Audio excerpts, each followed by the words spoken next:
Akkam jirtu kabajamtoota daawwattoota Jirraa Miidiyaa Neetwoork oduu torban kanaa isinitti himaa oduu waliin Boontuu Raagaati.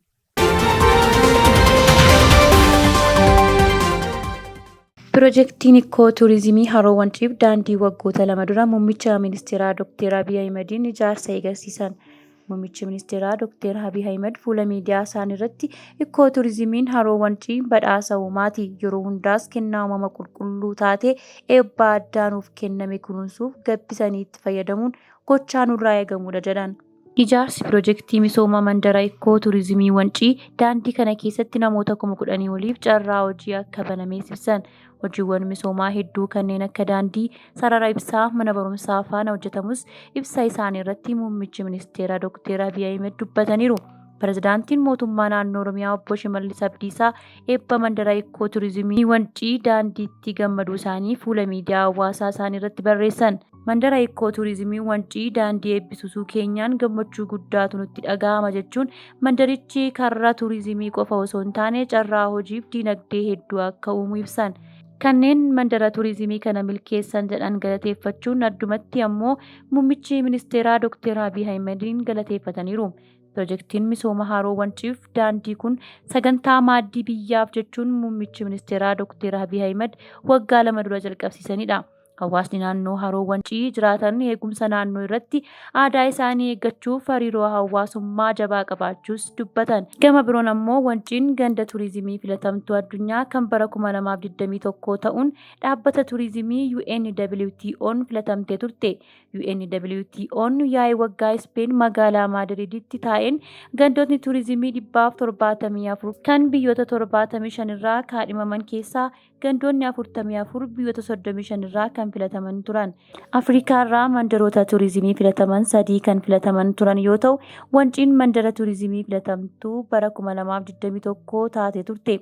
Mandara turizimii filatamtuu addunyaa kan bara 2023 ta'ee kan filatame ammoo godina Arsii Lixaa aanaalee Arsii Nagallee fi Qoree gidduu kan argamtu ta'uu himameera. Manni maree nageenyaaf tasgabbii gamtaa Afrikaa dhimma keessoo Itoophiyaa fi Somaaliyaa gidduu qaamoleen biroon tokkollee akka hin seenne gaafate. Koomishiniin gamtaa Afrikaa bakka bu'aa olaanaa gaanfa Afrikaa gamtichaa kan ta'an pireezidaantiin duraanii Naayijeeriyaa Olusegun Obasanjoo biyyoota lamaan gidduutti mariin akka jalqabsiisan gaafateera. Biyyoonni lamaan gochaa fi jecha obbolummaa, michummaa fi tokkummaa gidduu isaanii jirurraa dhiibbaa hamaa geessisuu danda'urraa akka qusatan gaafateera. Ibsa manni maree kun baaseen Itoophiyaa fi Somaaliyaa dubbii babal'isuu dhiisanii bu'uura rakkoo Afrikaatiif furmaata Afrikaa jedhuun rakkoon jiraannaan mariin furmaata akka itti kennan gaafateera. BBC Afaan Oromoo irraa odeeffanne. Kantiibaan bulchiinsa magaalaa Finfinnee Aadde Adaanech Abeebee ayyaanni cuuphaa karaa nagaa fi duudhaasaa eeggateen akka kabajamu dubbatan.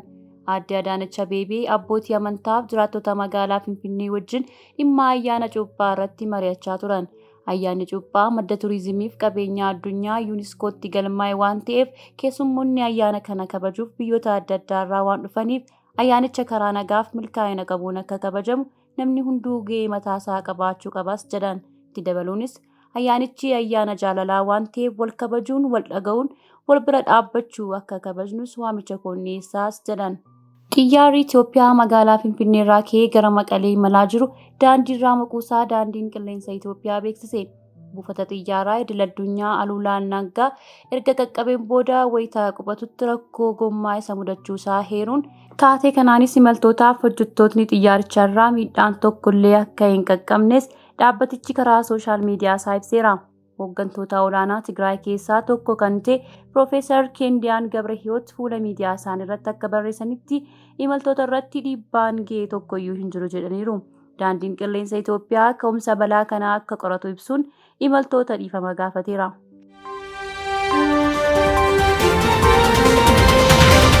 Xiyyaarri Itoophiyaa magaalaa guddoo Somaalilaandii Hargeysaa balali'aa ture mootummaa Somaaliyaatiin dhorkamuun gara Finfinneetti deebi'uun hojii gaggeessaan daandii qilleensa Itoophiyaa obbo Masfiin Xaasoo dubbataniiru. Akka obbo Masfiin Xaasoo dubbatanitti xiyyaarri gara Hargeysaa balali'aa ture kun Somaaliyaa irraa eeyyama hin qabu sababa jedhuun gara Finfinneetti deebi'uusaa ibseera. Sababiin isaa erga xiyyaarichi balali'uu eegaleen booda Somaaliyaan nuti eeyyama hin kennine gaaffiin jedhu waan ka'eef jechuun obbo Masfiin dubbataniiru. Finfinneedhaa ka'ee gara Hargeysaa balali'aa ture akkuma magaalaa Jijjigaa geennoo ofirra garagalee naannoo saayitii 4 walakkaatti Finfinnee qubateera. Humni qilleensaa Somaaliyaa ibsa baaseen xiyyaarri Itoophiyaa lakkoofsa balallii 8372 qabu eeyyama waan hin qabneef Hargeysaatti akka hin qubanne dhorkamuusaa addeesseera. Hidhi haaromsaa walitti hidhamiinsa biyyoota Afrikaa cimsuuf humna guddaa akka ta'u Ministeerri Muummee Itti Aanaa fi Ministeerri Dhimma Alaa Obbo Dammaqee Mokonnon himan. Obbo Dammaqeen foorumii dinagdee addunyaa cinatti walgahii dhimma hojiirra oolmaa qaaxanaa daldala bilisaa Afrikaa Siwiizerlaand Diivoozitti mari'atame irratti hirmaataniiru. Maricha irrattis qaxanaa daldala bilisaa Afrikaa hojiirra oolchuun guddina dinagdee ardiitti akka saffisiisu ibsameera. Maricha irrattis dameen dhuunfaaf xiyyeeffannaan kennamuu akka qabu kaa'eera. Ministeerri Muummee Itti Aanaa fi Ministeerri Dhimma Alaa Obbo Dammaqee Mokonnon qaxanaan daldala bilisaa biyyoota ardiitti walitti hidhuuf akka gumaachuu himaniiru. Akka fakkeenyaattis daandiin xiyyaara Itoophiyaa eeruun kana malees gama anniisaa qaxanichaatti walitti hidhuuf hidhaa haaromsa humna guddaa akka ta'u himaniiru. Ministeerri Dhimma Alaa irraa odeeffanne. Gaazexeessaan Asfaw Mashashaa du'aan addunyaa kanarraa boqote. Raadiyoo hanga televezyiiniitti waggoota dheeraaf ogummaa gaazexeessummaan sagantaa bashannanaa qopheessuun jaallatamummaa guddaa kan horate. Dhibee isa mudateen biyya keessatti waan dadhabameef biyya alaatti yaadarra utuu jiru lubbuunsaa darbite. Taphachiisaa kubbaa miilaa kan ta'e dhalootaan Itoophiyaa ta'e Baamlaak Tasammaa Wayyeessaa waancaa Afrikaa walakkaa xumura Senegaaliif Burkiinaa Faasoo jidduutti roobii galgala taphatameen taphachiisaan deeggartootaan jajamaa jira. Magaalaa Finfinneetti kan dhalatee guddate murteessaan kubbaa miilaa Baamlaak Tasammaa akkuma ijoollee kaanii kubbaa inni jaallatu adeemsa keessa milkaa'uun maqaa biyya isaa waamsise. Tapha Senegaaliif goolii 3-1 Burkiinaa Faasoo mo'achuun xumuruuf dabartee irratti abbaa murtii Baamlaak Tasammaa gargaaramuun peenaalitii 2 Senegaal osoo hin eeyyamin hafe. Kabajamtoota daawwattoota jirraa miidiyaa neetwoork oduu nuti torbee kanaaf qabanne kana fakkaata. Torban gaarii isiniif haa ta'u.